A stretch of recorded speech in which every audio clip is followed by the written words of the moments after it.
Sikubingelele mlaleli ekhaya, siphinde sikwamukele kule channel yethu. Besicela uwenze okulungile ngaphambi kokuba uqhubeke ulalele okushiwoyo kule video elandelayo. Besicela upress subscribe button, ave kulula, akumoshi imali, akuthatha isikhathi singakanani. Ungena nje lapha ucofe subscribe button. Besicela wenze njalo ke mlaleli, support yakho ngokusinika subscribe button. Esiza nazo ke namhlanje zithi kusolwa iagent kaVelebayi ngokuphazamisa izingxoxo neChiefs.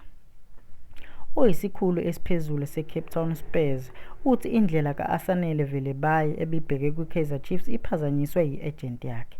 IChiefs igcina ingamtholanga uVelebayi yize izamile ukuqinisa izingxoxo sekuzovalwa iwindi lokuhwebelana ngabadlali kuPSL. Yize iGlamour Boys yakwazi ukusayina uRashid Dotley kwiSpurs, izinto azihambanga ngohlelo ngoVelebayi kulandela umdontsiswano omude ezingxoxweni.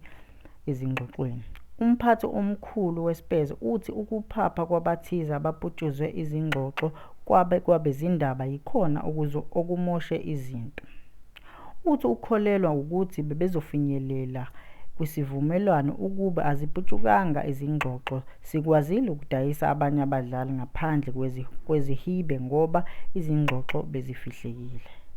UAsanele uzobona ngolunye usuku ukuthi besingazami ukumvimba ngoba sifuna imali enkulu ngaye. Amanye amaqembu awaliboni ithalente analo, okuyinto engajwayelekile.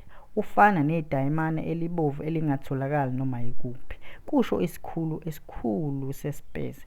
Bengicela ke mlaleli ekhaya ukuthi usale kahle, konke okwenzayo ukwenze kahle. Bengicela ke mlaleli ungakhohlwa ileya support ngicele yona ukuthi upress subscribe button. Usale kahle mlaleli, ube nosuku oluhle.